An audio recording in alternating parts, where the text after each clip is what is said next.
هذه هي اسهل طريقه غادي تشبكي بها الشباكيه، وغادي تعلمي من هذا الفيديو كيفاش غادي تشبكي الشباكيه ديالك بكل سهوله وتحصلي على شكل زوين ورائع.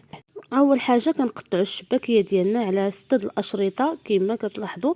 بالنسبه لهاد الجوانب انا ما كنزولهمش باش ما نكثرش عليا المعاود، وكنهزو كل جوج هكا كنلاقيهم مع بعضياتهم وكنفرقوهم هكا وكنخرجوا صباعنا، ومن بعد كنلاقيو داك الجنب مع الجنب الاخر على هذا الشكل.